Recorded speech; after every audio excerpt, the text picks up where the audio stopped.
so long is like alchemy. All right, I got to jump right into this ESPN telecast. They had that Detroit-Philadelphia game. Luckily, no one had scored here. They were re-jumping it up. Detroit and Philly, I love watching that Drummond and Embiid smoke, but Jimmy Butler handled business for them. So right away, what I noticed was the scouting report the Warriors did on this Milwaukee team. Just up and down the roster, understanding. You see the sellout hard on Giannis's hand. They forced several turnovers early on him, and I think that they saw something within his handle that made them ultra aggressive. Like, he loves the spin move, and they saw a flaw in it. There's the backdoor cut by Klay. Now, obviously, Looney has played back in Milwaukee before, but now starting for us and really establishing himself as a legit NBA player, getting his high school jersey retired here on this road trip. He gets the early basket. And sometimes with Giannis in patterns and scouting, it's like you pick up on dribble and rhythm patterns. And like I said, I think they picked up on something here. Iguodala coast to coast. I can't believe it. It brought a tear to my eye. Steph picked up where he left off as far as shooting goes. But one thing, or a takeaway I should say I have about this matchup is I don't think Steph likes playing against these guards too much. They're just so physical, right? And they kind of try to bulldog him. Now, obviously, he's used to guys being physical with him, but I could just tell he doesn't particularly like this matchup. You see him hit the 2 early threes. We got out to a really nice start here. Swing, and that's what you do. You run Lopez off the three-point line. And I'll admit, he impressed me. He did with his ability to get to the cup, but you run him off that and you play the percentages. Looney, he had his eye on Iguodala there. The young receiver took his eye off the ball. Turnovers were an issue. But luckily, Milwaukee couldn't hit the broadside of a barn to start this game, and that was quite the bailout on these early turnovers. Steph on the other side, there's Loon. All the love that Looney has been getting, and rightfully so, I'm going to put him under a little bit of scrutiny in this game. We know styles make fights, and this wasn't a particular style for him. And you see Lopez, man, he's just lumbering huge and gets the roll. He has, have I said this before, the softest touch to size ratio in the league, right? He is the biggest body with the softest touch in the league. There was another turnover, and the game was kind of ugly. It was entertaining, but it was ugly to start. A lot of turnovers both ways. And if you're a Bucks fan, you're saying, oh, these are shots we normally knock down. But the reality of it is the Warriors had them sped up and out of rhythm. It was their intensity, their execution in following the scouting report that had Milwaukee out of sorts early in this. You see them multiple looks, just couldn't buy one.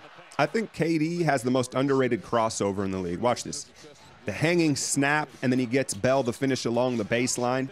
I thought Durant was assist hunting early in this, and the turnovers said as much, right? But credit Milwaukee's defense as well, and they continued to do what they do, right? They weren't going to be discouraged. They continued to fire away from three. Snell finally hits one. Jerebko answers right back, and it started to look like the light show we expected from behind the arc in this thing. There's the outlet. Bell, the extra pass results in the turnover. Please just elevate and try and finish, but again, the root of it is he doesn't want to go to the free throw line. KD kind of staring down his target, one of 3 turnovers early in this game for him. We also definitely got hurt on the offensive glass with their size and athleticism. There's Giannis doing Giannis things with the freakish tip. And watch this shot from Sean. The little hang and then going off glass. He was trying to create contact from behind, making sure Brogdon didn't get a piece. Watch KD once again completely sell out hard on Giannis's dribble.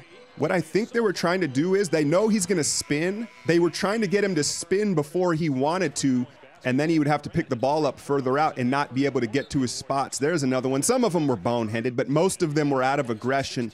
Klay was the best of the 3 All-Stars on this night. Efficient, aggressive, locked in on both ends. Watch him not let Brogdon big boy him with the late jump and the block, and then the sellout on Lopez got him picking up his pivot early. And this is where Giannis is truly special, and there's not a whole lot you can do with that Greek gather where he strides one dribble from the three-point line. Very KD-like. The difference is he's much stronger, right?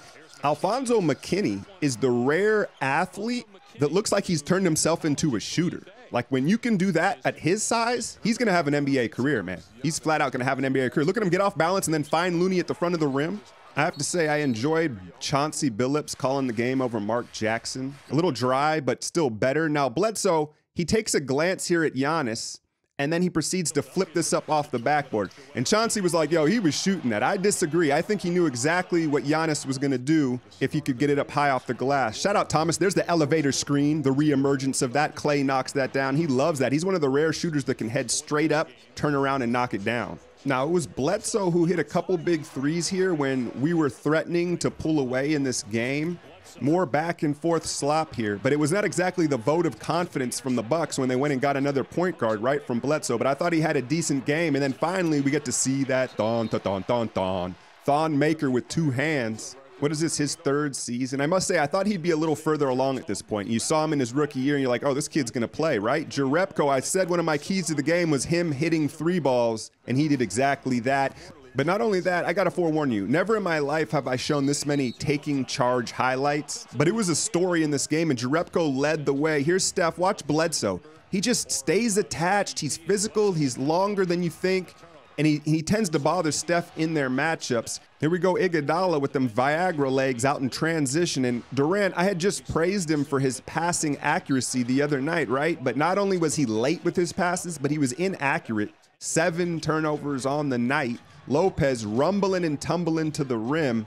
And like I said, that touch, but they did their job. This was the lesser of evils. He only had 1 3 on the night. Now watch this move. This is what I call a float dribble. Watch it again. See Steph, how he floats and then explodes, and the float is really the hesitation. It only works if you have the threat of the shot, and Steph utilizes it perfectly on that drive. Bledsoe, kind of a awkward rhythm 3, again, keeping them within contact. Corner ball, Ig breaking my rules. The pause of death, it didn't matter for this dude on this night. Best game of the year. And then watch Jordan Bell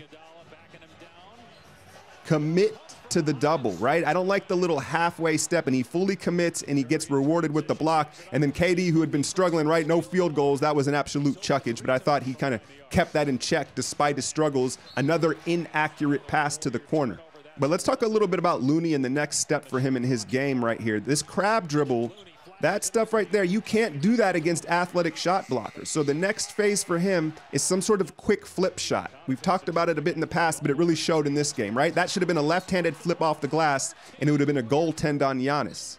Here he is getting downhill. You can't retreat on him. You have to meet him and try to disrupt the shot sooner than that. But look at Klay get his little jumper here. And Giannis, I don't think he's ever going to be a dominant offensive player. I know he's still young, but where he can be dominant is defensively. And you saw it several times. He flashes it, right? But I think he could be like defensive player of the year 3 or 4 times in a row if that's what he focused on. Now, I talked about the scouting report, and what they realized is all these guys are hard line drivers. They're not wiggly, right? Brogdon, Bledsoe, Giannis, they want to straight line drive you to the rim and use their physicality. And that's why we saw all these charges. Let's give them credit. And here's the rules of the game, y'all. The most dangerous player on an inbounds play, it's the inbounder. Iguodala coast to coast, bounce. Here we go, second half, and Giannis is still pulling the trigger on these. And the problem is his arms are so long, he never really gets the ball in a shot pocket. He launches it with all wrist. There's KD with the ball deep in a shot pocket, finally gets one to drop. The problem I've had with Lopez his entire career, besides the naps on the back of his neck, is you see a play like that and you're like, my God, he could be dominant, right? He just doesn't have a dominant personality, but come playoff time, they're gonna really need him to enforce his will. And there was a brief moment in this game where we took our foot off the pedal here. Kerr, quick timeout, and you see Milwaukee close the gap. I've mentioned this before, out of timeouts, we turn the ball over. That's a disturbing trend, and I'm not sure if it's because we're predictable or it's just a lack of focus. Now, there's a nice little feed and finish with the reverse hand, but 17 turnovers, and they felt bad, right? They kind of felt frustrating, like that one right there. But the silver lining is we forced Milwaukee into 18 of their own. Here's Giannis in the post, the feed, the 3-ball. And I think Giannis's future is at center. I've said it. Go work with Hakeem and revolutionize the center position, because that jumper is never going to be there like people want it to be. On this night, Andre Iguodala's was. I don't know if there's a way to stat this, but watch this rebound here. That's a special rebound, right? That's a rebound only a rebounder gets. Looney, the second chance opportunity. Klay, the beneficiary. And then here's Looney meeting Giannis again at the rim. And they only credited Giannis with 2 blocks. I counted about 4 on this night.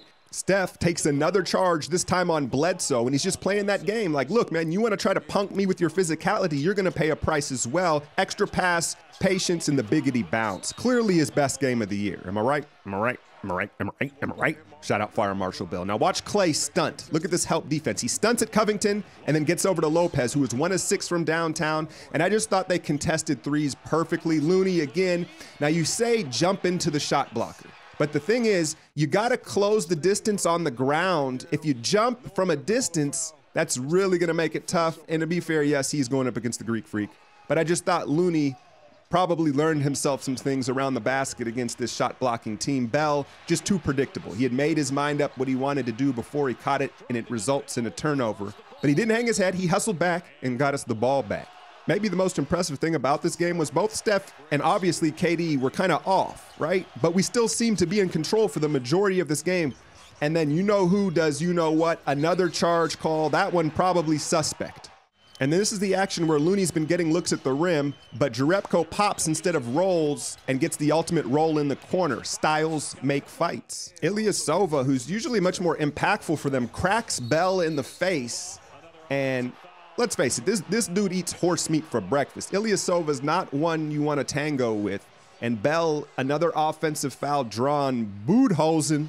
Can't believe it. I nailed it. Then how about Bell with the Zaza special? Steph, the little step to the right, knocks it down. Now, Steph shot just fine. He just wasn't very aggressive. And then I don't know about y'all, but this got me pumped up. Watch Bell get fired up on the switch. He's got Bledsoe one-on-one ISO to end the quarter. He's pumped up. He's like, let's go. Let's bring it.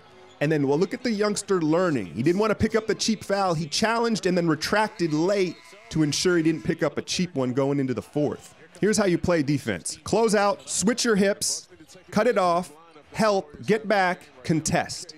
Textbook Thompson showing us how it's done. Now, this was danger time. Kerr, and you thought, all right, this is where they're going to make a run. Look at Giannis with a head full of spin. You see what I did there. But look at McKinney's footwork. It's Steph-like on the catch. Watch this. Snap, right? You just don't see that from, one athletic journeyman. These first few minutes were huge in the fourth, and peep Klay's body language. That's kill mode body language from Klay, and the bench knew it as Klay in the second unit held serve to start this fourth. And this is Bud ball. This is the change Milwaukee's made. 4 out for Giannis to operate, the spacing and then the three-point shooters. And then here, you've just got to pick him up sooner, right? You can't let him get a head full of steam with that galloping finish at the rim. Now, Iguodala's performance was definitely the most shocking, but Jerebko's might have even been better. 12 and 5. Would he take 3 charges? Like, he was just amazing. Watch him take his third here on Giannis with just under 8 minutes to keep this thing at about double digits. The others getting it done down the stretch. McKinney again in the corner. And I don't know about y'all, but don't you feel like it's going in? When he gets a clean look, you feel like it's going in. Watch KD here. I want to give him credit because we know he had a miserable game offensively. But look at the fight. Secures the rebound and then pumps the fist. And look at Steph's clowning him. Steph's clowning him. But I just pointed out because we can even talk about Steph. If Steph was shooting like KD, he would have been hanging his head all over the court. And KD kind of just kept on competing, so I want to credit him for that. And I'm not starting a Steph KD thing. Let's just stop it now. I'm just pointing out that a lot of scorers would hang their head in the performance that he was having on that offensive end, and I thought he still competed defensively. Speaking of competing defensively, Iguodala was putting the clampers on everybody. The switch, dialed in. I take it back. He was better than Repko. Just because defensively, sometimes it's the things you don't see. We forced the 24-second shot clock violation, and we got this done in a different way. Look at Kerr. He wants head knock. Now, in a few weeks, Kevon Looney is going to be DeMarcus Cousins, and this play is going to be virtually unguardable. He rolls to the basket. What do you do? It's going to be the most unguardable play in basketball. Now, we helped the help. Looney's the help, and then KD helps the help.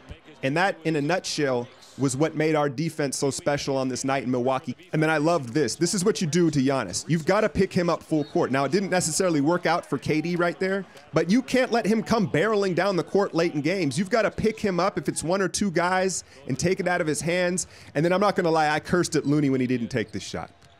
But to be fair, this is at the same time why we love Looney, because he's willing to play his role and he is who he is, right? But I thought he needed to pull that in his hometown to end the game. And then maybe I'm reaching here, but usually Steph turns around and has, some daps for his opponents, but not on this night. I don't think he and Bledsoe, exchange Christmas cards. But is this possible NBA Finals matchup? It's too early to say. I think both teams may have roster moves to make. And again, we're only a quarter or a third through the season, but it was an entertaining and different style of win on the road. Monday, I believe we've got Minnesota. Have a good weekend, y'all. I'm out.